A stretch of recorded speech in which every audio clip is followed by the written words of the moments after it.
Oke teman-teman, kita mulai. Kemarin kita bagi teman-teman yang belum atau yang baru gabung selama di grup di gelombang 11, kemarin kita sudah menjelaskan tentang episode 1 materi kunci di KMB, dan kita sudah melangkah ke beberapa materi, dan kemarin kita sudah menjelaskan materi apa saja yang biasa ada di ujian, seperti itu, apa saja.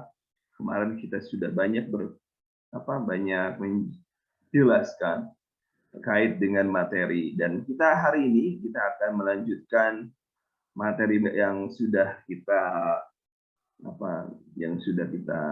jelaskan kemarin. Kemarin sampai mana ya? Ada yang tahu kemarin?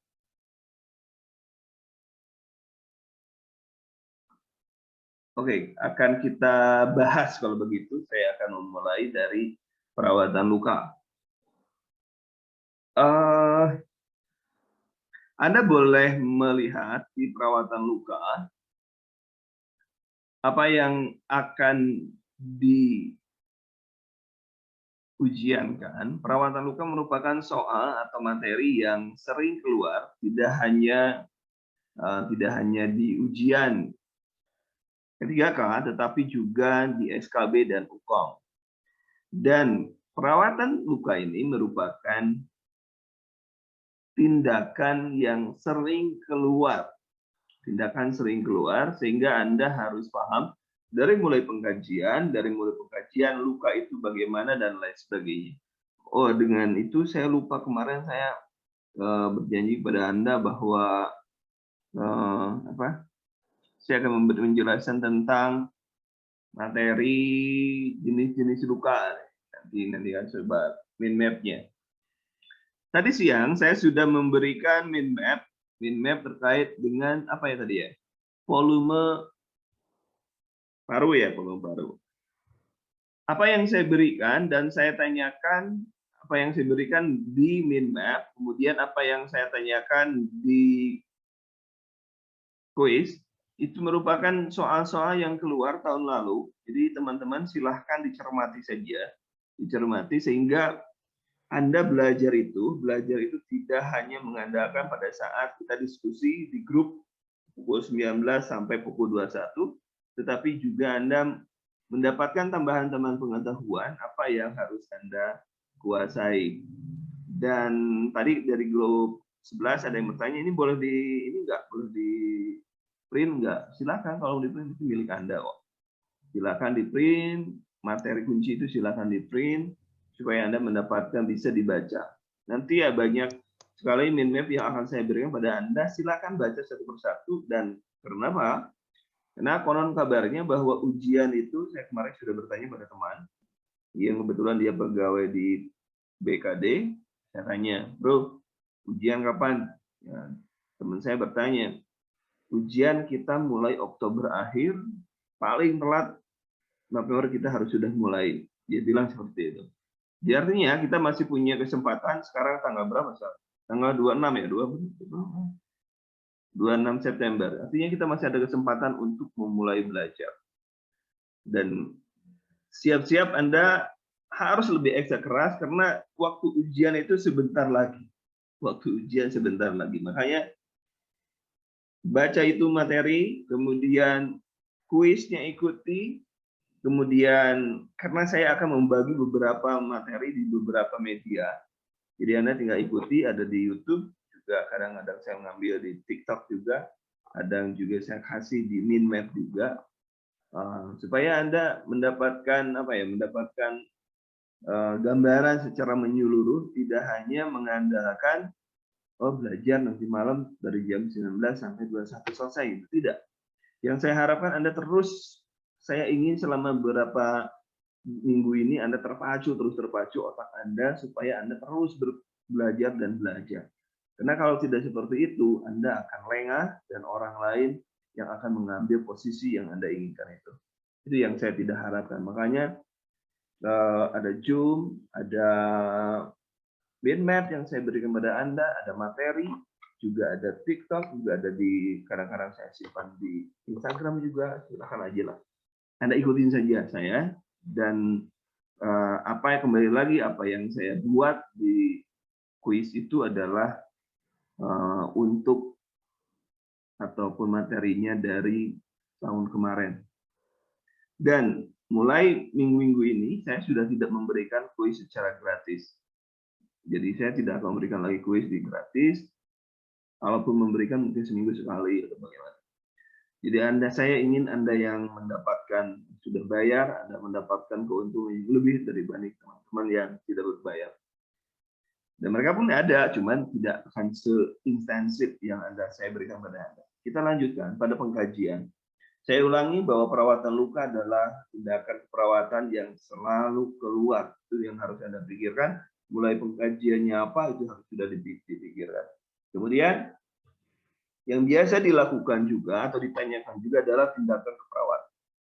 Tindakan keperawatan. Apa yang dilakukan? Misalnya, SOP. SOP itu melanjutkan. Melanjutkan kemarin saya sudah mengatakan pada teman, kalau ada yang sudah melihat tayangan sebelumnya, bahwa kalau terkait dengan SOP Anda harus menggunakan logika saja. Kalau Anda tidak paham SOP-nya, kira-kira urutan yang pantas itu seperti apa?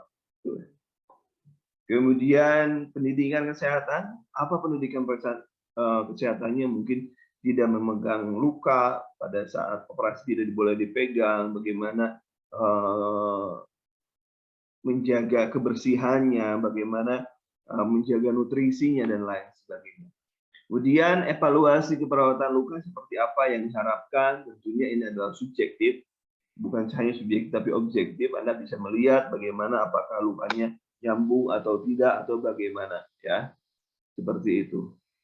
Kemudian yang selanjutnya, jenis luka dari mulai luka bersih, luka infeksi, luka terkontaminasi, dan lain sebagainya. Kemudian warna luka, tahun kemarin keluar warna luka slow itu keluar, itu yang warna kuning. Mind map-nya sudah ada di materi umum, sudah saya berikan. Nanti bagi teman-teman yang ada di grup 10 atau 11, nanti akan saya coba carikan untuk Anda. Ya, tenang. Kemudian yang paling penting juga infus. Masalah itu tentunya adalah SOP-nya. SOP-nya Anda harus paham, karena ini adalah tindakan yang paling sering dilakukan dan ada di seluruh Indonesia. Jadi kriteria membuat soal itu adalah tindakannya ada di seluruh Indonesia, dan itu menjadi tindakan yang biasa rutin dilakukan oleh seorang perawat. Kenapa? Karena yang Anda ujiankan, yang diujiankan adalah Anda akan Anda sebagai tenaga fungsional. Tenaga fungsional itu nanti yang berhadapan langsung dengan memberikan pelayanan langsung kepada pasien. Sehingga tindakan-tindakan yang ada diujiankan adalah bagaimana Anda itu dikaji atau diuji, diseleksi sesuai dengan apa sih yang seharusnya perawat mampu untuk, atau kalau perawat mau menjadi seorang perawat fungsional itu. Itu yang menjadi titik pangkalnya itu. Kemudian pengangkatannya bagaimana, infus diangkat bagaimana, kapan waktunya. Nanti kita bisa sharing, mungkin nanti akan ada materi-materi kasan yang saya berikan. Kapan waktunya, kemudian kalau ada plebitis seperti apa, tentu kalau ada plebitis dan lain sebagainya harus ditindak. Tetesan, kemarin kita sudah belajar banyak tentang tetesan, dan mungkin nanti khusus di grup berapa nanti akan saya ulangi untuk tetesan infus. Kita dengan menggunakan rumus cepat, tapi Anda juga bisa menggunakan rumus biasa. Semua materi sudah ada. Kemudian kebutuhan cairan dewasa, ya, kebutuhan cairan dewasa tentunya seorang anak, tadi kan saya sudah di YouTube juga di mana? Perlu di YouTube ya saya keluarkannya. Seorang anak berus 23 kilo ya tadi. KG. Berapa kebutuhan cairannya? Oke. Yang gelombang 9 dan 11 yang 10 tulis. Jangan ditulis jawabannya doang. Ditulis dengan caranya, bisa teman-teman Ini Febriana langsung aja loh. Wih, kasih tahu yang lain. Kasih tahu yang lain. Dapat ilmu harus diamalkan. Diulangi ya. Ada seorang anak usia 23 tahun, 23 tahun. Berat badannya adalah 23 kilo. Berapa kebutuhan cairannya? Kemarin kita mengulang ya. Karena untuk Anda, gini, kita menggunakan deret 10. Deret 10. 10 kg pertama. 10 kg pertama artinya dari 1 sampai 10. Itu 10 kg pertama. Itu kali 100 ya.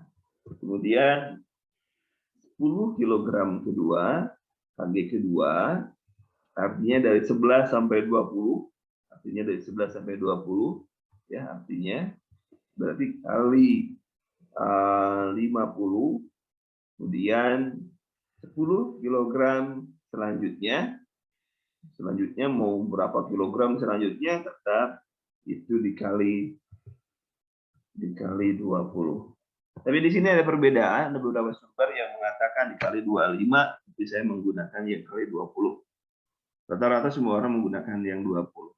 Sehingga kita tinggal menjumlahkan, kalau kasusnya 23 sama dengan 210 tambah 10 tambah 3.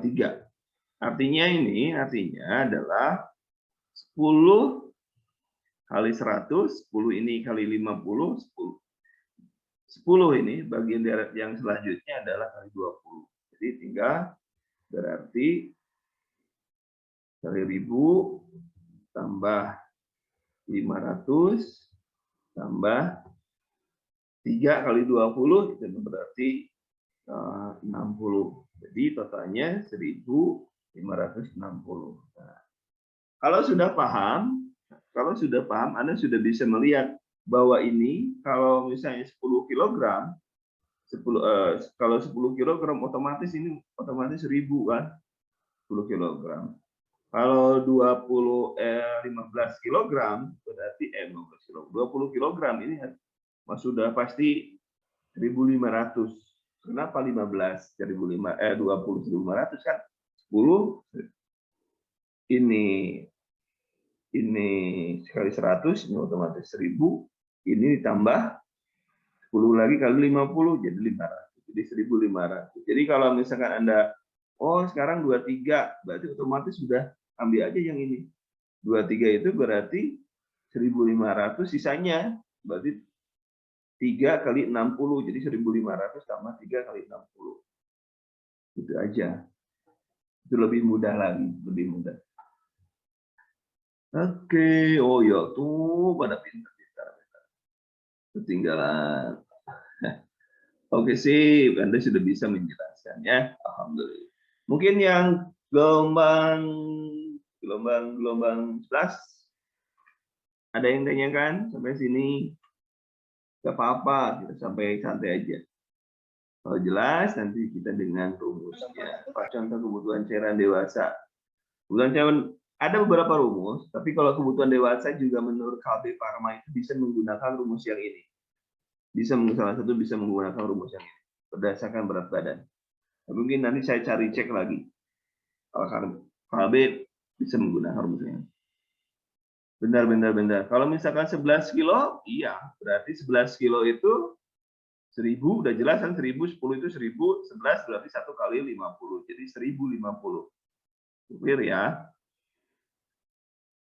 Ya, ini dulu clear. Clear, oke, gitu. Oke, sih. Kemudian, nah ini jadi masalah yang kebutuhan cairan. Oke.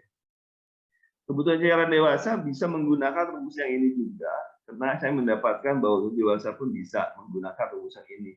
Saya baca di buku yang dikeluarkan oleh KB Pharma itu seperti ini juga sama, menggunakan orang dewasa menggunakan ini lebih cepatnya.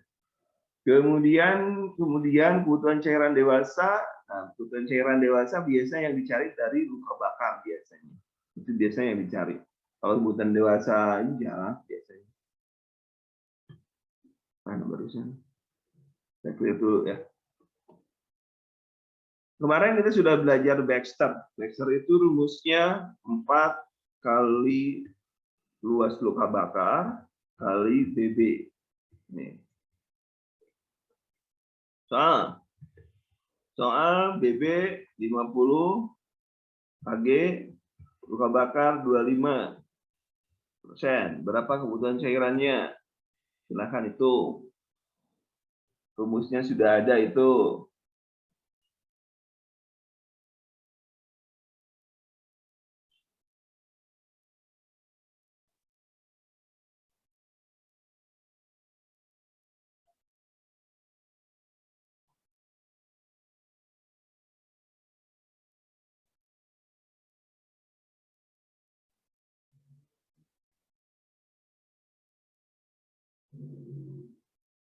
Kita lihat. Oke. Gini, kita tinggal memasukkan saja. Rumusnya adalah 4 dengan luas luka bakarnya adalah 25 kali BB-nya 50. Berarti tinggal 5.000 kan? 5.000 4 kali 25 itu kan 100. 100 kali 5 50 jadi 5.000. Tuh. Ya, 5.000. Tadi ada pertanyaan 8 jam pertama. 8 jam pertama kalau resusitasi maka dibagi 2. Kalau resusitasi dibagi 2. Dibagi 2 kalau resusitasi. Total dibagi 2. Jadi kalau misalnya totalnya 5.000, maka untuk 8 jam pertama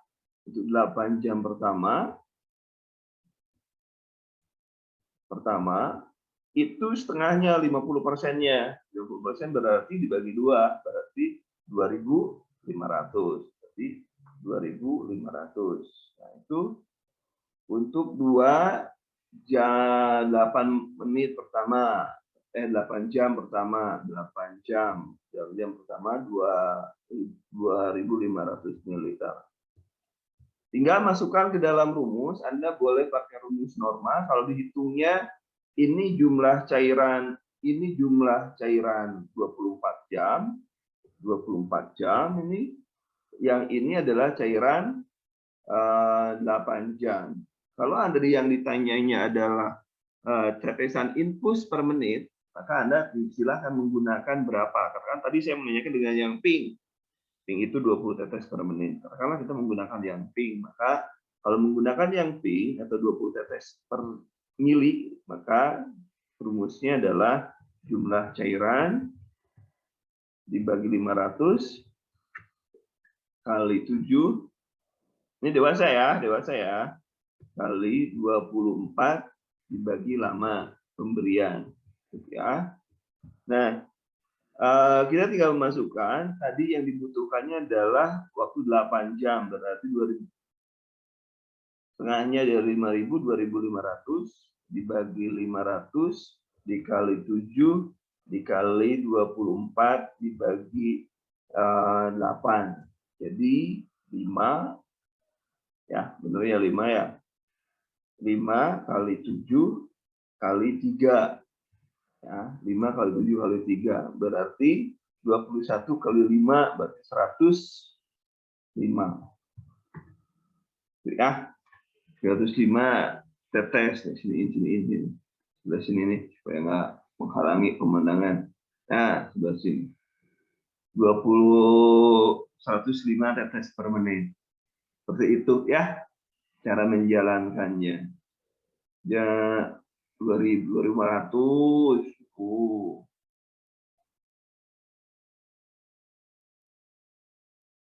Mantap sudah bisa. Oke. Caranya seperti itu dan saya akan berikan soal baru pada Anda. Ini kan soal lama nih. Saya kasih soal baru nih. BB-nya 60 kg. Luas luka bakar 30%. Berapa kebutuhan 1? Berapa kebutuhan kebutuhan cairan dan 24 jam. Dua, berapa tetes per menit dengan menggunakan 20 tetes per mili untuk 8 jam pertama. Nah, silakan kerjakan.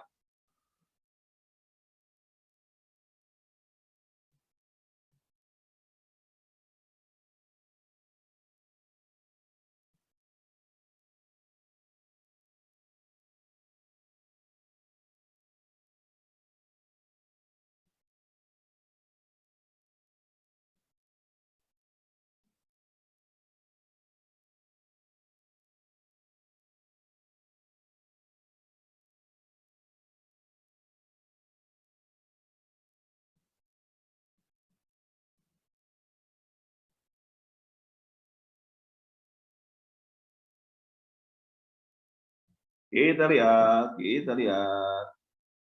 Wih, Pak Ujang itu 17, nomor 1 maksudnya 7.200. Saya pikir berapa? Oke, siapa yang sudah sampai dengan nomor 2 ya? Sampai nomor 2.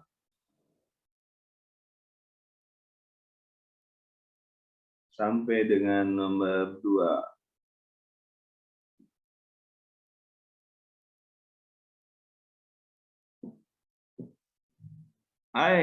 Mantap Febriana. Febriana Hendrawan. Mantap. Wih, mantap. Yang lain, teman-teman yang lain? Nomor 2. Ya, terus. Mari kita samakan ya. Kita masuk dulu ke Backstar jawabannya. Kita masuk dulu ke Backstar. Backstar itu 4 kali LB, berarti 4 kali luka bakarnya 30%, kali BB-nya berapa? 60. Berarti berapa jumlahnya? 1.800 kali 4. 3.200. Benar ya?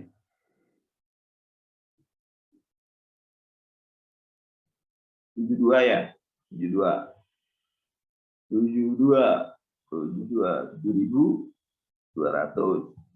Pas ya. 7.200 berarti ini per 24 jam. Itu nomor 1.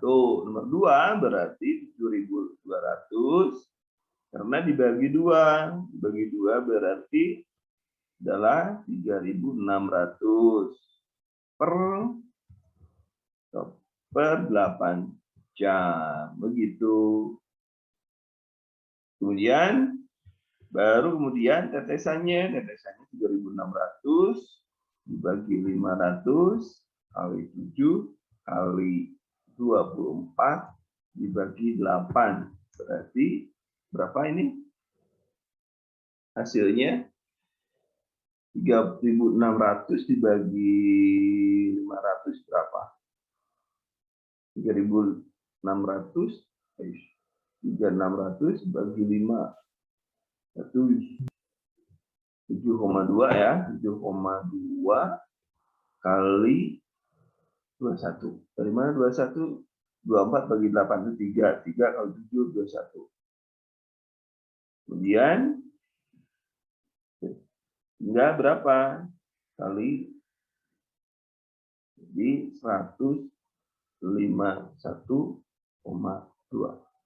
Itu tetesannya. Sama ya, sama. Ada yang beda. Oke, begitu.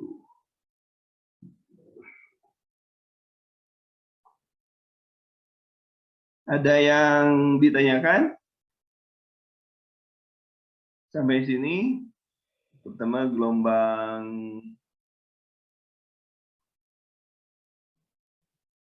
yang mau pakai cepat memang kalau pakai kelemahan dari rumus yang cepat yang saya berikan adalah terlalu mungkin bisa 150 gitu kan, tapi ini namanya juga cepat, rumus cepatnya saja.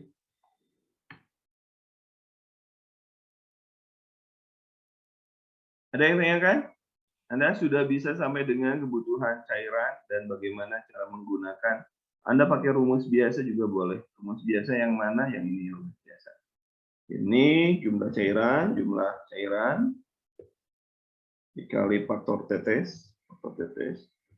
Kemudian saya kurungin ya. Saya enak. Nah, kemudian dibagi jam. Nah, gitu aja dibagi jam. Jamnya berapa? Ya, satuannya apa yang diminta, satuannya apa? Kalau satuannya menit ya berarti jam kali 60. Tergantung apa yang diminta satuan. Itu contohnya. Misalnya saya berikan contoh lagi nih. Mana. Kalau yang mikro, yang 7-nya itu, mana 7? Yang ininya nih, 7, malah. Yang 7-nya kali 21. Kalau yang rumus cepat ya, yang 7-nya kali 21. Jadi rumusnya menjadi, saya tulis lagi rumusnya ya, di sini aja. Rumusnya untuk mikro, jumlah cairan dibagi 500, kurung buka, kurung tutupnya kelewatan. Kurung buka kali 21. Kenapa 21? Karena kan mikro itu 3 kali makro. 21 kali 24 dibagi lama pemberian. Sama aja. Tinggal koefisiennya aja yang berubah. Koefisiennya aja yang berubah. Itu saja yang berubah. Oke. Bagaimana kalau menghitung cairan kenaikan suhu? Kalau kenaikan suhu biasanya kenaikan ke 1 derajat itu kenaikannya 12%. Ya, nanti ada soalnya. Mungkin nanti ada kita belajar menghitung membalan cairan. Biasanya kalau suhu naik 1%, itu 12% naik. 1%. 1 derajat, itu 12% naik. Oke. Kita sampai sini, sampai materi yang saya barusan ajarkan. Bisa, gitu ya. Enggak?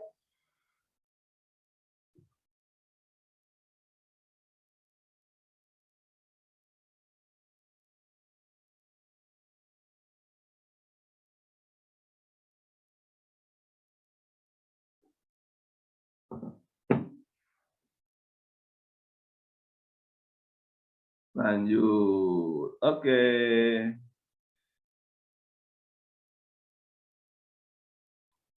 Ini teman-teman, untuk Zoom, memang kita untuk Zoom ini, saya hanya bisa sore hari, untuk Zoom sore hari, kalau untuk malam hari, kecuali malam Jumat malam ya, malam Jumat malam itu Zoom-nya itu pukul 19. Zoom-nya, karena kita belajar nggak ada belajar, jadi belajarnya lewat Zoom pukul 19.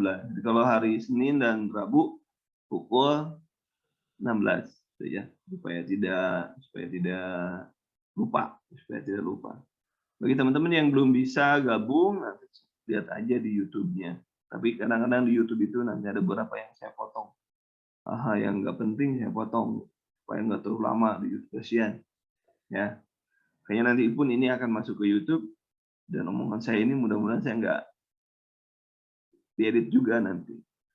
Ya, oke, lanjutkan dulu pencairan. Kebutuhan cairan anak sudah, terusan. Kebutuhan cairan luka bakar sudah. Kemudian warna IV catheter. Warna IV catheter sudah dibuatkan materinya, tinggal di YouTube-nya juga sudah saya simpan, silakan Anda cek. Ya.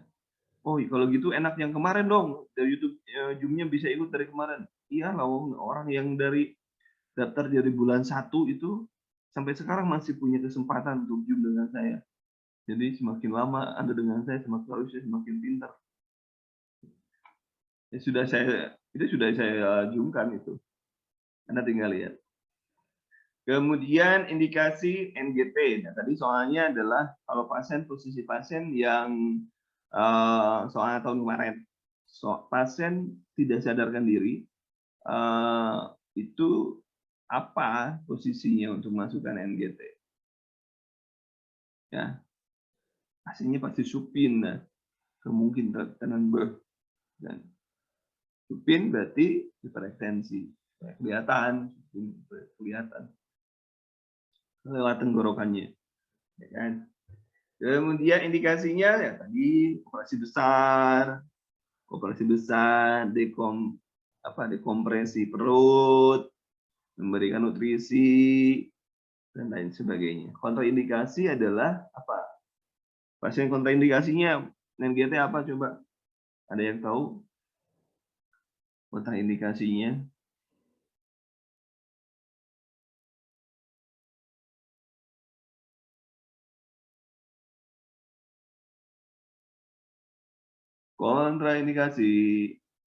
Kontraindikasinya adalah pasien dengan, nah saya tanya dulu, jawab dulu. Benar. Pasien dengan fraktur basis kranii. Nah, sekarang tandanya pasien dengan fraktur basis kranii apa saja? Coba. Kenapa indikasi? Karena pernah kejadian orang dengan fraktur basis kranii memang pas dikasih udara itu tidak terdengar gitu ya. Tidak udara dikasih udara itu tidak terdengar tuh airnya, udaranya nggak ada ke paru-paru katanya. Ternyata si NGT itu masuk ke otak, ke kepala tuh masuk ternyata. Jadi masukin susu itu jadi otaknya kena susu. Matilah pasiennya. Meningkatkan tekanan intrakranial otomatis itu. Ditusuk gitu. Itu kontraindikasi.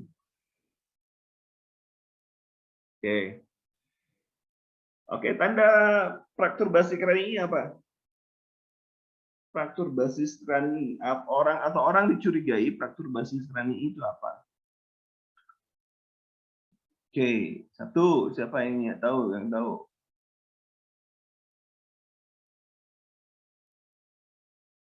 BCLS, BC, BTLS, kemarin siapa yang sudah PPGD? Siapa yang sudah PPGD dulu, PPGD namanya. Dicurigai fraktur basis kranii.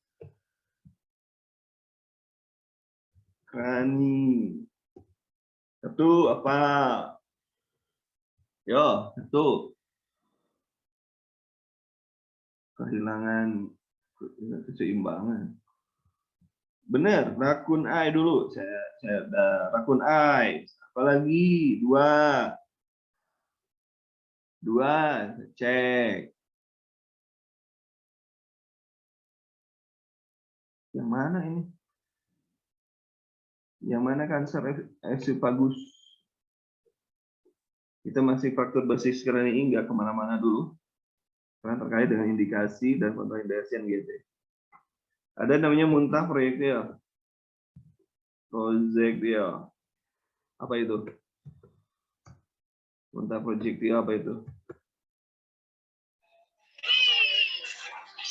Muntah peluru. Hah?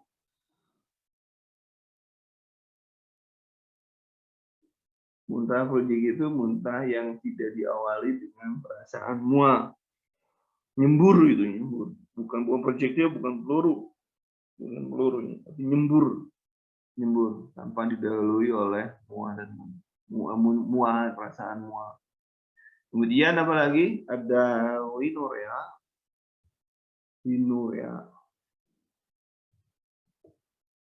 Rhinorrhea apa itu? Perdarahan telinga ya. Keluar cairan dari telinga. Darah bisa, cairan itu nanti yang keluar itu bisa darah, bisa liquor, kan macam-macam kan. Kemudian ada ortorea, mana rehea? Rehea. Yang orto itu yang mana? Yang rhino yang mana? Yang telinga yang mana? Yang orto atau yang rhino?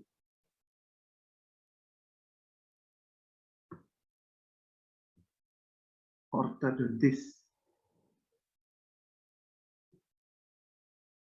Ya, Yang rhino itu yang keluar cairan dari hidung, ya. Yang orto keluar cairan dari telinga. Untuk membedakan cairan air gitu, mungkin dia habis hujanan atau bukan habis hujan, maka Anda ngambil apa? Membedakan cairan itu adalah cairan dari cerebrospinal dengan cairan biasa, air mungkin dia habis mandi atau apa. Bedanya apa bedanya? Kita ambil apa? Kita ambil apa? Ambil kapas ya. Kapas atau tisu kalau karena sifatnya protein gitu ya. Cairan itu ada mengkilap, lebih seperti minyak gitu ya. Tapi kalau cairan ya cairan aja, nggak usah air ke kapas gitu. Beda ya. Beda banget. Kemudian ada juga apa? Yang kelima, yang lainnya enzimosis di belakang telinga. Atau emosi di belakang telinga atau emosi itu apa? Kebiruan. Merah. Diketik aja ini ya. Menjawabnya diketik aja supaya nggak rame. Kemudian apa lagi tandanya? Ini kita curiga juga, malah di mana di bawah? 6 di sini ya. 6. Kalau ada jejas di atas clavicula, kita pun harus kemungkinan curigai bahwa itu adalah fraktur kebiruan, yaitu yang mata kebiruan itu namanya raccoon eyes, mata biru gitu kayak mata panda itu, raccoon eye, raccoon.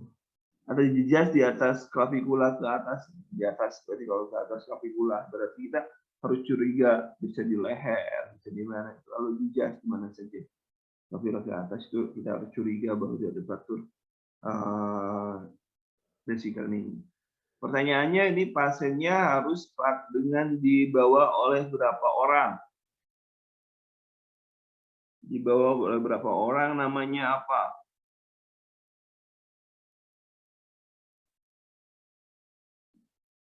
Pasiennya harus dibawa minimal oleh 4 orang, 4 atau 5 orang, 4 biasanya.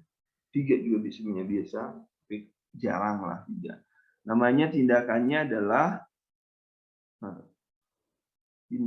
adalah log. Anda itu tahu nggak itu? Kalau illegal logging, log itu kayu, ya, kayu log. Nah, log roll itu digelindingkan, jadi kayak kayu yang digelindingkan. Jadi kenapa? Jadi dianggap batang kayu, bukan dianggap batang kayu, dianggap benda mati, bukan. Bahwa dari bawah sampai ke atas itu dibikin kaku, seperti kayu log, batang kayu itu. Jadi kemudian di puternya itu, semuanya muter. Kalau batang kayu nggak mungkin kepalanya diam gitu kan. Nah itu jadi namanya log roll.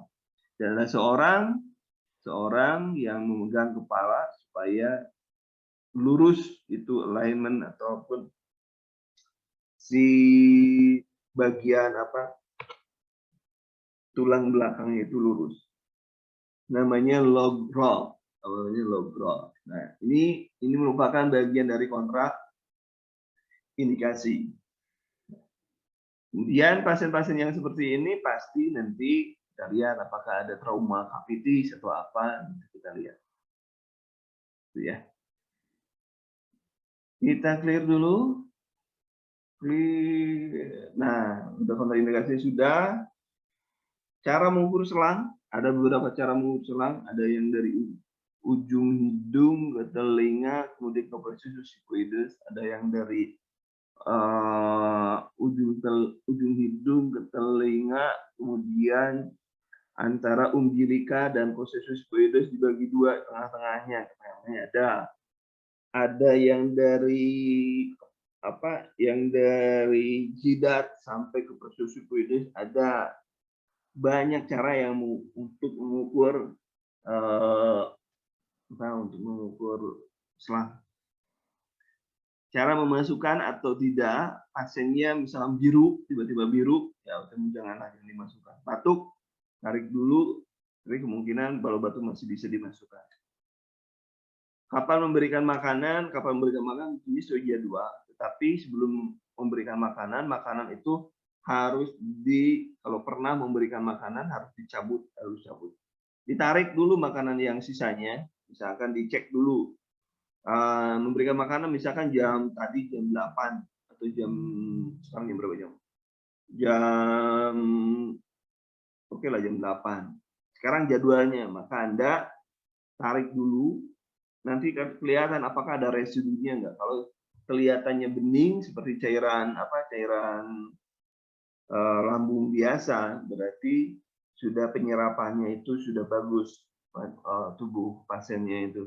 Tetapi kalau misalnya pas diserap, ditarik itu masih dalam bentuk susu, minuman tadi, yang dari pagi atau makanan tadi pagi, dan lebih dari 200 cc, 200 ml, maka itu makanan yang lama yang akan diberikan jangan dulu diberikan. Jadi maksimalnya kalau masih ada 200 cc, masih banyak gitu, artinya pasiennya itu tidak bisa menyerap makanan. Makanan tidak masuk ke dalam tubuh dia. Tubuh pasien tidak bisa menyerap makanan. Itu yang penting biasa ditanyakan seperti itu. Kapan kalau kita mengambil cairan lambung, ternyata ada sekitar 250 cc sisa makanan tadi pagi. Apa yang dilakukan pada saat Anda sebagai perawat yang akan memberikan makanan pada melalui NGT? Tidak memberikan jawabannya. Tidak memberikan. Karena dia menolak, tubuhnya menolak untuk diberikan makanan. Kemudian kateter. Kateter, indikasi, kontraindikasi, indikasi sudah jelas. Kontraindikasi, Anda kalau ada keluar perdarahan dari urinisium uretra eksterna, tiba-tiba Anda meriksa CD-nya, pasiennya diperiksa CD-nya, ternyata CD-nya itu ada darah. Anda jangan pikir, oh laki-laki kok ada darahnya. Menstruasi, bukan. Itu bisa jadi trauma karena ke kandung umin, trauma kandung umin. Kalau ada perdarahan jangan kontraindikasinya ada perdarahan atau keluar darah di intra uretra eksterna. Ya. Kemudian cara pemasangan juga biasanya yang ditanyakan langkah-langkahnya. Langkah-langkah pemasangan yang paling sering ditanyakan setelah memasukkan cairan apa, setelah menyambungkan, setelah mengisi balon apa, itu saja itu yang biasa ditanyakan tuh banyak yang itu. Kemudian juga Kegel exercise termasuk juga kaitan dengan kateter. Tahun kemarin ditanyakan bedanya incontinentia stress, incontinentia urge, incontinentia apalagi? Ada 5 ya incontinentia. Apalagi saya nanti saya cek dulu. Kegel exercise biasanya untuk yang stres biasanya kayak nonong, ngomongin orang ya, kayak pelawak lah, nggak usah disebutkan namanya, barusan sudah. Itu stres gitu, karena si orifisiumnya itu uretranya itu sudah tidak, sphincternya itu sudah tidak kuat lagi, benar. Biasanya pada perempuan. Tapi kalau yang arge, yang atau nocturnal itu yang malam, malam-malam bisa laki-laki banyaknya. Apa hubungannya anak kecil dengan dikasih butterfly? Dikasih apa ya? Apa sih dikasih dragonfly itu? Bukan butterfly, dragonfly. Si umbilikalnya dikasih apa? Capung, dikasih capung umbilical. Apa hubungannya? Belum ketahuan sampai sekarang. Pengukuran jumlah urin, ingat kebutuhan jumlah urin mana tulisan. Urin itu 0,5 sampai 1 ml per kgbb per jam. Jadi kalau misalnya pasiennya adalah 60 60 kg. Maka untuk 24 jam misalnya, atau Anda biasanya 8 jam ya, 8 jam, biasanya 8 jam biasanya. 8 jam berarti dia harus ada 30 kali 8. 240. 240. Dari mana 30 ya? Orang setengahnya. Setengah dari minimal, itu setengahnya dari ini, dari 60 kan 30. 60 kali 8 ya tinggal dihitung saja. Ini minimalnya, ya minimalnya segini. Kalau kurang berarti pasien kurang, cairannya kurang. Kita bandingkan juga, jangan lupa berat jenis urin, norma-norma urin itu harus paham ya, norma berat jenisnya, konsistensinya dan lain sebagainya, apa saja yang ada dan lain sebagainya, begitu.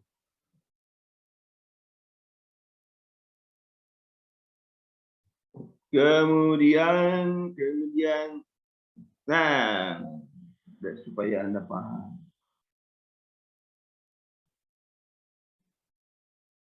pasiennya 30 kilogram. Berapa urin yang harus keluar dalam waktu 12 jam? Silakan dikerjakan. 30 kilo kg KH. 12 jam berarti 15 kali 12 aja gitu. Kalau paling sedikit berarti antara 15, rumusnya 0,5 kali BB kali 12. Berarti 0,5 kali BB-nya 30 kali 12. 12. Itu aja. 30 kali 12 berapa? 30 kali 12. 9. Berapa?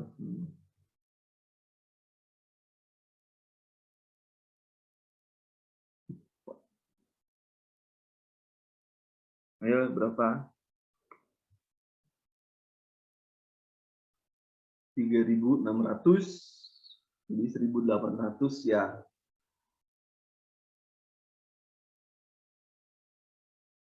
Oh, 1.800. 360. Nah, 1.600. 30 kali 12. 36. 50 berarti 360. Setengahnya berarti 880. Itu setengahnya. Ya, itu minimalnya segitu. Jadi kalau pasiennya kurang cairan berarti kurang kebutuhannya kurang dari itu, nantinya seperti itu. Gampangnya statusnya. Oke, lanjutkan. Urin normal tadi sudah saya bilang, kemudian selanjutnya oksigen. Cara menentukan olah berat oksigen sudah ada. Sudah tahu Anda yang BB kali volume, tidak kali berapa rumusnya? Tadi sudah saya share. Ayo yang belum. Kebutuhan oksigen per berat badan sudah saya share tadi pagi zoomnya. Si YouTube-nya sudah saya share. Lihat Anda, lihat. Indikasinya tentu kita ada masalahnya di pernapasan, di airway dan breathing. Apakah nanti masalahnya bersihan jalan napas atau pola napas atau dan lain sebagainya. Juga tidak menutup kemungkinan proses proses pernapasan, ada ventilasi, ada difusi, perfusi, transportasi gitu, Anda harus paham itu. Difusi, perfusi, transportasi, ventilasi. Ventilasi dari mana ke mana, difusi dari mana ke mana, transportasi dari mana ke mana, kemudian apa tadi lagi? Itu juga harus Anda kuasai. Paham? Saturasi dan alat. Saturasi kita targetnya untuk pasien dianggap bagus itu saya sering mengatakan kalau pasien dianggap bagus kondisinya apabila TD itu, tekanan darah itu lebih dari 90/60. Yang pertama. Yang kedua, saturasi di atas 94%. Kemudian yang ketiga, urin lebih 0,5 sampai dengan 1 ml tadi kgbb per jam. Nah, jadi kalau pasiennya seperti sudah bisa memenuhi sesuai dengan ini, maka pasiennya sudah bisa dipindahkan ke tempat perawatan. Kemudian selanjutnya saturasi. Keseimbangan asam basa sudah saya buatkan, ini materinya juga sudah saya buatkan, itu lebih mudah dengan menggunakan TikTok bukan TikTok, cara TikTok. Kemudian penurunan kebutuhan oksigen tadi juga sudah ada.